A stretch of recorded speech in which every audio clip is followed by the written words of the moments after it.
In an apparent move to tackle vote buying and control the amount of money in circulation, Central Bank of Nigeria yesterday announced a redesign of the currency in variation of 200, 500, and 1,000 Naira notes. But beyond the reasons adduced are the far-reaching implications of the effects on the dramatic move that took the business community and the nation by surprise. Campaign financing, money laundering, terror financing, payments of huge sums to kidnappers as ransoms are going to be, it's hoped, adversely affected by the change. Let's take a listen to the central bank governor. In recent years, the CBN has recorded significantly higher rates of counterfeiting, especially at the higher denominations of 500 and 1,000 Naira notes, banknotes. Although global best practice is for central banks to redesign, produce, and circulate new local legal tender every 5 to 8 years, our existing series of banknotes, the Naira, has not been redesigned in the last 20 years. The bank remains resolutely determined to achieve the objective of its mandate as enshrined in Section 2B of the CBN Act of 2007 to ensure a strong and effective legal tender.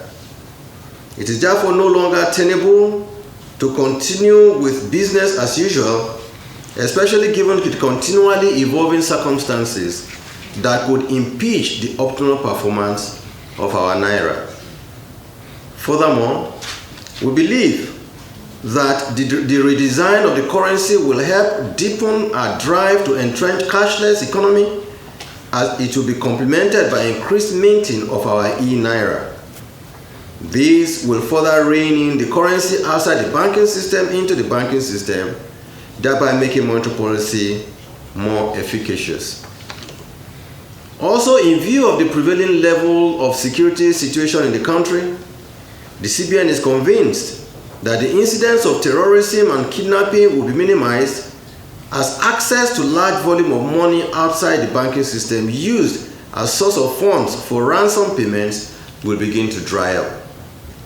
All right, joining us from London, Arise business analyst Chika Mbonu. Chika, good morning to you. Thank you so much for joining us. And I wanted to get your good morning, sir. I wanted to get your reaction to what we've heard, the news. The CBN governor has one of the highest unfavorability ratings in the country, I believe. And I guess due to the issues that with the dollar and Naira, and then is unfortunately is supposed foray into politics, So therefore, even when some noble initiatives come from the central bank, we tend to look at them, those initiatives, with a negative hindsight mirror first of all. The CBN governor, to those who have been telling him, do something about the dollar, do something about the dollar-Naira exchange rate, he has said something like, I cannot print dollar. The Emefiele guy has gone ahead now to act on the one that has power, which is Naira. And then again, as usual with most Nigerian things, you have a lot of opinions about it. So what we normally do in this program, as we always do, is stand for the nation and then try to, put the issues in different baskets, and at the end of the day, look at how the pluses and minuses for our country. The advantages, CBN in this power authority has authority to do what they have done, basically, to recall the old notes and then issue new notes. That part is not contestable; it can be contested. And the other thing is also the periodicity. Normally, in other climes, other geographies, between 5 and 8 years, we know that UK just this even one with the death of the Queen. With other geographies, they do it more frequently, but in our country, we're not done it for substantially a long time now. I've read so much about. I see Dr. Muda Yusuf has joined us. I've read so much about the opinions of several people about this. Now, what are the issues that I'm hearing? The first issue is the timing correct? why this time around. That's one major issue. The other issue I'm hearing is what are the benefits?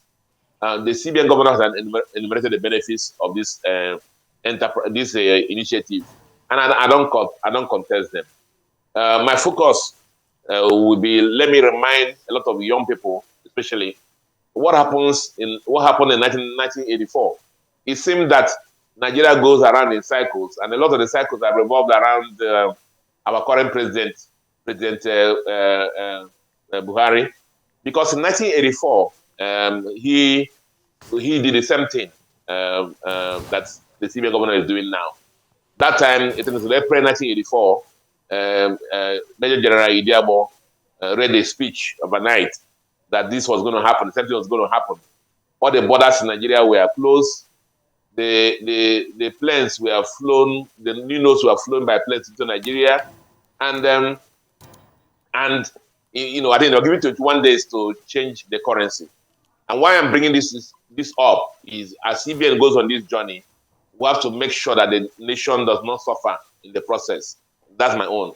The advantages of this, the reasons adduced are bona fide. I don't have a problem with them. But I'm just talking about the fact that how the CBN will handle this process. And by reminding us what happened in 1984, markets were closed.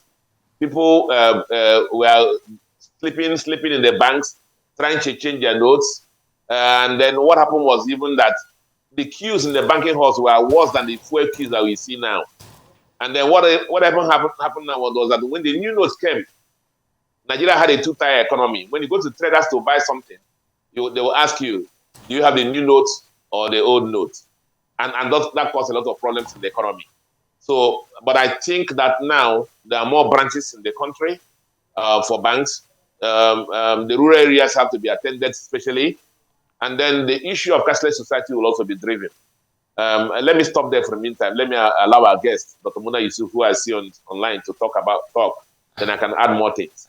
Thank you, Chika. All right, we do bring in Dr. Muda Yusuf, who is the Chief Executive Officer of the Center for the Promotion of Private Enterprise. Dr. Yusuf, thank you so much for joining us. So I want to get your reaction as well. Dr. Yusuf, you are frowning too much. Smile small now, you are frowning.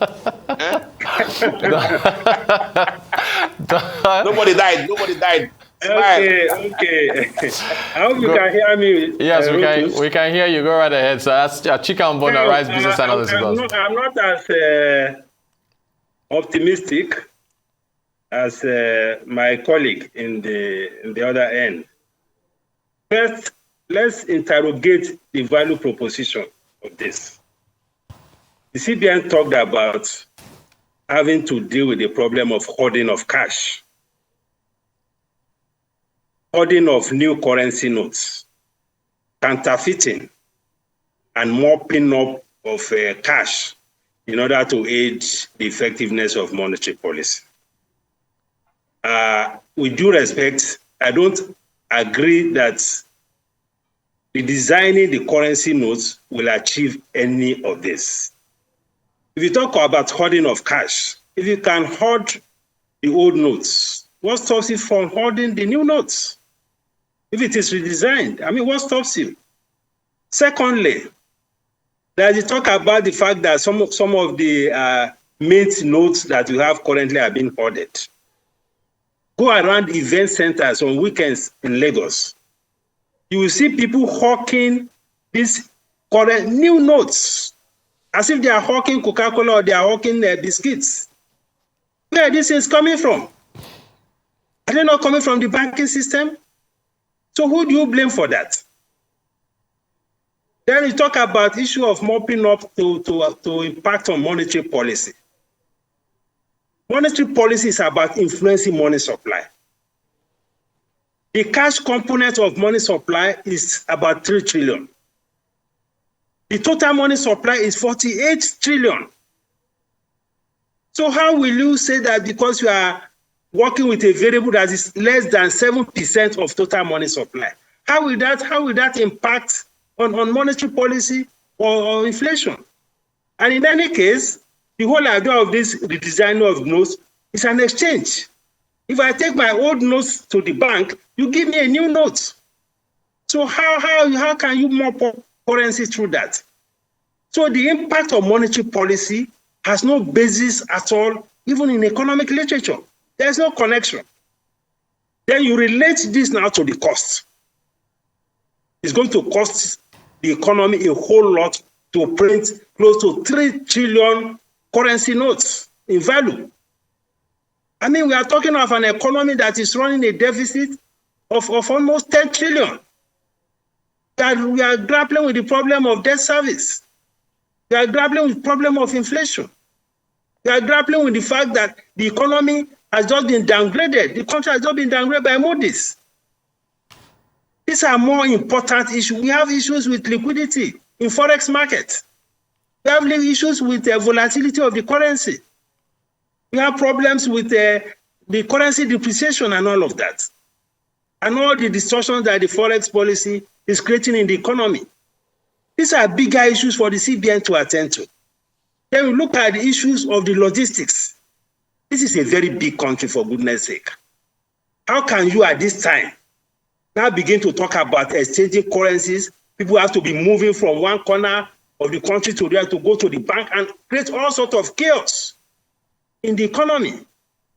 I don't think we deserve that at this time. Then we are getting close to an election. The space that the window that the CBN has provided for this is just about 1.5 months. The sheer logistics alone is almost impossible. It's going to create a lot of chaos apart from uncertainty and the dislocation that is causing the economy. And let me also relate this to the payment system. We have made a lot of progress in our payment system. And we must give kudos to the CBN for that. Electronic payment, as of July, today, the value of electronic payment is 204 trillion naira. The value of transactions on POS is over 6 trillion naira for the first 7 months. The value of transaction on mobile money transfer is over 9 trillion naira. So what is this problem about this 3.3 trillion naira cash that we now turn the whole place upside down? So my position is that we have better things to do. There are more important things for the CBN to attend to at this time. And this is going to cause a whole lot of dislocations, a whole lot of distractions in the economy. So the economies will be saved the trouble of this. Because those who are in business have enough troubles already. You don't want to add this to it, especially when you relate it to the value proposition. I can't see any material value, any significant value in this. So, Rotus, that is my own take on this. Thank you so much. We're going to be going soon to the Lagos State Governor who's going to be presenting the budget, but I quickly want to get Chika, your response quickly, if you can, Chika. In the context of Nigeria, or let's put it this way, in the total context of changing currency, it's an accepted norm that when your currencies, stay for some time, in Nigeria, 20 years now. By the way, I don't stand for CBN, and I'm just seeing the facts. You can change them. I think ours has stayed for more than 20 years now. I don't see anything wrong in doing that. Now, there are primary reasons for doing this change, as I see them. And also, from what I've heard from the speech, there are also secondary reasons. The secondary reasons, let's not overlook them. The issue of how terrorism has flowered in the country. The issue of how ransom money has been paid. The issue of even the approaching election and the fact that they want to demonetize the election.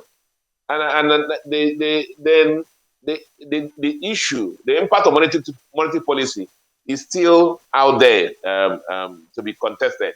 Because, put it this way, if you bring 100 million naira cash, old note, into the banking system now, to walk into a bank for them to change for you, I don't think that you're going to walk out from the bank with 100 million naira new notes. I don't think that's how this is going to work. I don't have the CBN playbook, but I have a feeling that if you bring in 10 million naira cash or 20 million naira cash in the banking system to come and change to the new notes, it will not. I don't think you can get 20 million naira new notes. It will enable central bank, if I were thinking for them, the opportunity for individuals to open accounts and put money in the system and walk away with maybe cards and so on and so forth to further, deepen the cashless society that we have it. And for me, I see that.